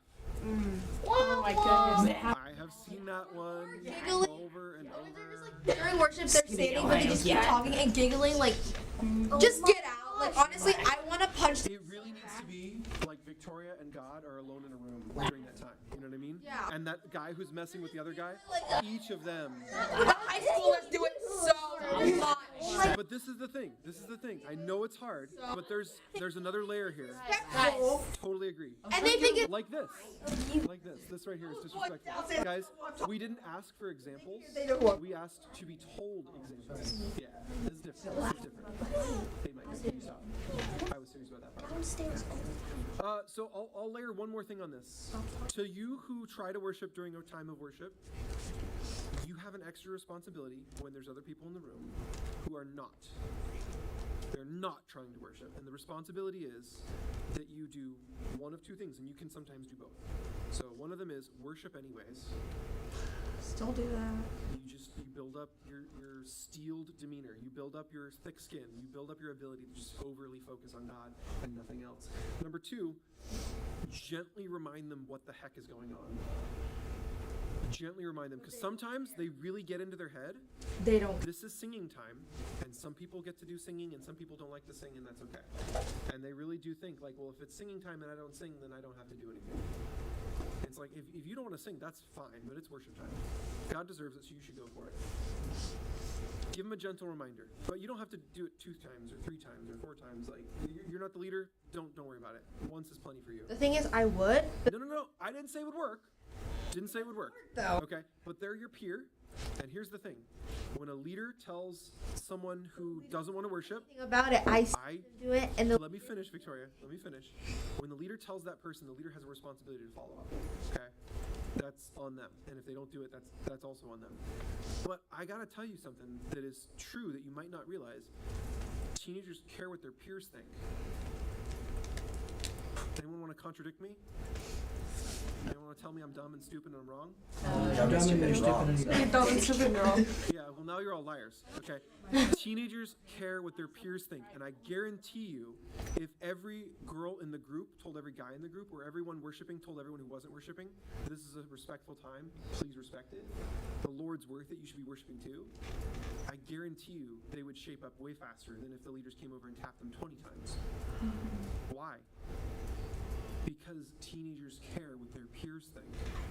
They want. And if the ones who don't care about worship found out that everyone in the room wanted them to worship too, if the teenagers in the room who weren't worshiping found out that all the teenagers that were worshiping were really bothered by the disrespectful actions they were undertaking, they would start to change. Why? Maybe not for the right reasons. Not at first. They do it for the wrong reasons. They do it because of peer pressure. Peer pressure is real, okay? But here's the thing. Finding out how worthy God is, finding out how important God is, doesn't always happen because some leader up front told you so. That's not the only way to find out. Sometimes it happens because you engage in worship for whatever reason, and something real happens during that time of worship. Some people are not always converted by, a preacher guy with his Bible. Some people are converted by an experience. That's fine. But they're not going to have that experience making a joke in the back of the room. Right? Like, that's not how you're going to have the experience. What if it was a godly joke? This guy brings it during worship. You find me the person where that's their testimony, and then I'll submit. I'll say, you're right, you have a point. Until then, no, I don't think that's how it works. I don't think that's how that works. All right, so he sins, the priests call him out. Now we see the consequences. Wait, is that a hand? Who? Oh, yeah. I'll turn off lights in a minute, and it'll be the big reveal moment. Verse 19, Uzziah, who was holding an incense burner, became furious. But as he was standing there raging at the priest, so he's just yelling at him, before the incense altar in the Lord's temple, leprosy suddenly broke out on his forehead. When Azariah the high priest and all the other priests saw the leprosy, they rushed him out. And the king himself was eager to get out because the Lord had struck him. So King Uzziah had leprosy until the day he died. What? He lived in. Just wait for the ending. You raise your hand with questions, dude. It's so kindergarten. You can do it. He lived in isolation in a separate house where he was excluded from the temple of the Lord. His son Jotham was put in charge of the royal palace, and he governed the people of the land. The rest of the events of Uzziah's reign from beginning to end are recorded by the prophet Isaiah, son of Amoz. When Uzziah died, he was buried with his ancestors. His grave was in a nearby burial field belonging to the kings. For the people said, he had leprosy, and his son Jotham became the next king. So you guys saw the timeline earlier. Jotham became king pretty late on in this guy's reign. He actually went a long time before he fell to pride. His reign was good and long for quite some time. Then he fell. So as for leprosy, I have a picture here of a modern day leper's hand. And this is the nicest example of leprosy I could find. Nicest? Nice. This is, I kid you not, you do a Google image search, you will get grossed out. This is the best one. This is the least gross one. How do you get rid of leprosy? Nowadays, we actually have some medicine to help you with that. Back then, there was no known cure. It was 100% just God either heals you or you die with leprosy. Like that was it. There was no way out. Now, in ancient times, leprosy could mean more than one thing. They didn't have the microscopes and the lab tests to figure out what disease was actually what disease. They just went on the symptoms. Right? It's just the symptoms. That's all they knew a disease by. So there's more than one actual thing wrong with you. If they said you had leprosy and then they said some other guy had leprosy, you might not actually have like the same exact virus, right? It doesn't have to be the exact same thing. Modern day leprosy has a classification. It has a meaning. There's a particular bacteria that causes it. We know that now, and we call it that. And other things we call other things. We don't mix them up because we're always doing lab tests and using microscopes and figuring it out on that level. Yes, Victoria. Why is it always so cold in here? Like on Friday, I was shivering, and now it's... I was literally sweating the first half of Friday, so I turned it cold. I'm so sorry. No one ever told me you were freezing. You guys gotta speak up when you hate the temperature. I will change the temperature. No, I did. Is it who's cold right now? How are you guys? Okay, who's warm and like over warm right now? Too warm. Okay, who feels like this is nice? So sorry guys, this is kind of a middle of the road temperature then. I didn't raise my hand at all. Because the median says it's nice, and there's only a couple on the too hot, too cold side. But the fact that there's a too hot and a too cold means I can't do much. I'm very sorry. I need to bring a jacket. All right, so leprosy causes nerve damage primarily. What? Nerve damage. And then parts of your body have reactions. They have secondary symptoms because of the lack of a nervous system connection. So things like that part of your body no longer moving when you want it to move, or no longer showing you pain when you hurt that part of your body. So if you shut your hand in the door and you don't know you shut your hand in the door, it's a little bit worse, right, than if you just shut your hand in the door. Why? You don't stop as quick. You don't open it when you try to walk away. Just don't. You know what I mean? Like, if you don't know your hand's in the door, you're going to rip your arm off. It's a problem, okay? So this is like what happens. You start to have parts of your body that fall apart from lack of use. They atrophy right on you, attached to you while you're walking around. And then you start to hurt yourself over and over and over again. And you start to fall apart. Also, your skin stops being attached to you as well. So you're just shedding your skin. Just shedding your skin. It's a layer of problems that all comes from this bacteria. And again, there was no cure at the time.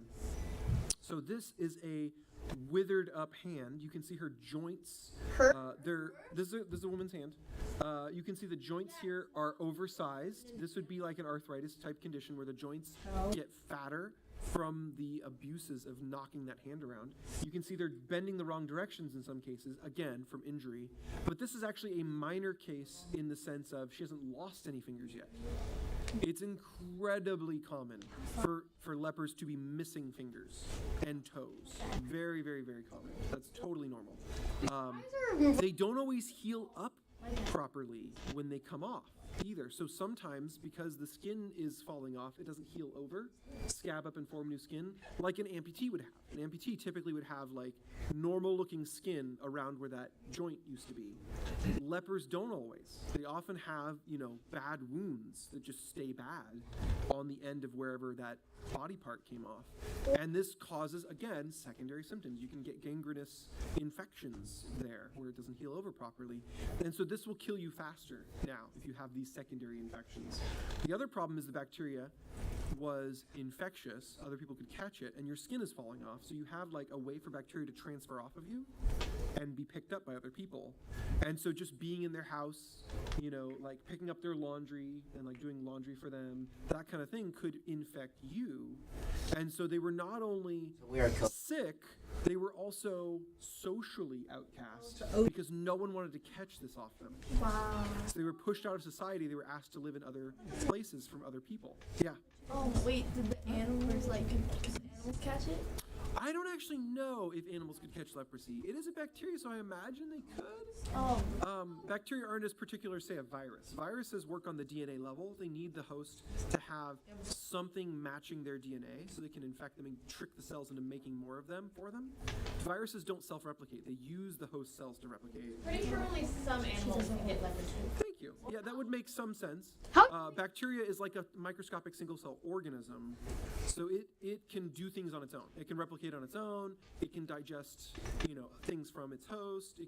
It has its own bodily system inside of its one cell. How do you? Does that make sense? Yeah, one more thing. My papa worked with heavy equipment when he was younger, and he just broke his finger. Yeah, and he just didn't know it was broken for some reason. My sister. Yeah, that And happens. it healed like wonky. Yeah. And to this day, I still laugh at it. It like it bends a little sideways. And Yeah. Both my big toes got broken when I was teenager, early 20s. Wait, at the same time? No, separately. Oh. And they both didn't heal up properly, so they're both still cracked. They still have like a long-lasting, what do you call it, fracture. All of his like fingers and toes are all wonky. It's Yeah, I jumped in the air once in the game room and landed like Mario, where there's like a foot up, one foot down. And the foot down landed on top of a ball, one of those squishy play balls. No! So I come out of the air and my only foot down is now on top of a ball. So then my front foot that's down goes out in front, goes back up again as my body's coming down. And so I fall and rotate backwards simultaneously, and my toe just and I was wearing sandals. So my toe just hammers into the ground as hard as it can with all my body weight on top of it. And it just like I went down on my knees. It was just like, oh! You know, it's like kicking the chair, you know, as you walk by the chair leg. You guys have done that before, right? Barefoot. You just kick the chair. But this was big toe into the cement floor, all my body weight rotating. I don't even remember how I broke the other one. I think it was in the game room too. How do you? Huh? Now it is. It's a bacteria, so we just have drugs that kill the bacteria. Drugs. Wait, why would you? Yeah. I I don't know what the drug is called. I don't know how we make it. Maybe it's natural. I have no idea. Drug. Yeah, it's still pretty expensive to make, and we do have leper colonies still to this day to try and bring the people together. Colonies, leper colonies. Oh, they still look. It was a thing that was invented way back in the day because the only person who's like safe from catching leprosy Is somebody with leprosy? is someone with leprosy. They're already dealing with it. So they would get all the lepers together, and you know some of them still have all their fingers. Some of them are like earlier in the disease, and so they help to take care of the ones who are further along. Maybe they can't walk now. Maybe they don't have any fingers left to put food in their mouth. And so you would have, you know, like the lepers who are less deteriorated helping the lepers who are more deteriorated, and they weren't afraid of getting leprosy. So we just lived together in one place, and now we have them because that's like where we send the medicine. You can go live at a leper colony until the medicine fully works out on you, Leper? and then you can move out of the colony. That's exactly right. I mean, You can live in the All right, so let's finish this up. live with me. So you guys, you get a double dose today. I couldn't decide. I couldn't decide between the two key verses, so I just put them both up. Proverbs 11:2. This is in the first half of Proverbs. It says, "Pride leads to disgrace, but with humility comes wisdom." And then the second half of Proverbs, chapter 22, you get true humility and fear of the Lord lead to riches, honor, and long life. So you've got pride and you've got humility. And like we said, you could be the rich guy, you could be the poor guy, you could be the king, you could be the priest, you could be a nobody. Pride has an effect. And just the same, and I think more importantly, humility has an effect. These are like diseases. You get them, and the disease doesn't kill you, the symptoms kill you. Isn't that weird? The disease disease doesn't kill. It's not like you fill up with so many viruses. It's like, oh, I've got too many viruses. They're just popping out of me. Ah, you're just like a balloon of viruses. That's not how it works. The virus does something to you, and the symptom, the inflammation, the fluid in your lungs, like whatever the symptom is what kills you. But here's what's weird. Almost all the symptoms from these diseases that actually kill people, the symptom is your body doing something. Isn't that weird? It's not like the virus is secreting fluid into your lungs. No. The virus is doing something to your body that makes your body go, I should put some fluid in there. It's just messing up what's natural and right. It's destroying what's good and turning it into something that's not good. What do viruses want? They want to self-propagate. What's that? They don't have the ability to make new viruses. Viruses get into your cell and they inject in their code, and now your cell will make a virus for them. A baby virus. No! And that's their goal. They just want to live. Is COVID man-made? I can't answer that. I don't have any of the tools required to determine that. All right, so pride is the infection. It comes out with symptoms, though. Disgrace. Humility comes up with some symptoms too. Look at these symptoms. Look at the consequence of humility. Humility, just by the way, is where you see yourself rightly, where God sees you. No higher, no lower. It's not like depression or something, okay? You see yourself right where God sees you. No higher, no lower. All right, so humility has consequences. Wisdom comes from this, okay? Fear of the Lord, that is a deep respect for him that surpasses your respect for anyone else. It can lead to riches. It can lead to honor. And it can lead to a long life. Humility's consequences, the symptoms of humility, are awesome. They're fantastic. Antivirus. It kind of is, right? It's a good virus. It is hard, though, to be humble. Because pride is so easy, and pride is the opposite. Pride is seeing yourself above where you really are, greater than you really are, more important than the way God sees you, which is so wild because he has such a high opinion of you. Going any higher is pretty needless, but we can do it. And the simplest way is we just take him out of the equation. See, the most important thing about you, the most important thing about me is that the creator of the universe loves us. And so we put ourselves higher than we need to be when we take him out of the equation, because now we've lost sight of the true best thing about us. We picked some new best, some other best. And it's just fake. Or it's actually not as good. We've dodged his opinion. We've dodged his design for us. And so, yeah, we end up with disgrace in that case. And you lose all the other good side effects. You lose all the other good stuff when you take pride instead. All right, let's pray. Lord, we thank you that you reveal all of this to us and that you welcome us into this relationship where our humility can be not only rewarded but grown. And so I just ask, Lord, for whatever measure of humility we have right now, that you would increase it. And that whatever measure of pride we have right now, that you would decrease it. Lead us into those trying circumstances. Lead us into those tests that will teach us in that way that we cannot forget, we cannot avoid. Guide us in, hold our hand in those moments where we could choose more pride or we could choose more humility. And be there with us to help us with that choice. Help us to be humble in our interactions with our family. Help us to be humble in our interactions with our friends. Help us to be humble in our interactions with our enemies. That we would lower ourselves, that we would allow ourselves to become a servant. And to not force ourselves into that position of control. And Lord, help us to know what our job is. Maybe it's our job to go reach Native Americans on a reservation somewhere. Maybe it's our job to reach our friends at school. Maybe it's our job to start a church. Maybe it's our job to just be an auto mechanic.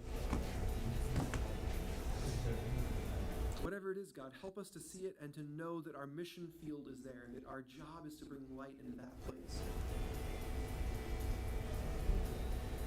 We ask you, Lord, to bless the work that we're going to do this week and help us to notice if we start to slip towards pride. We pray that in your name, Jesus. Amen.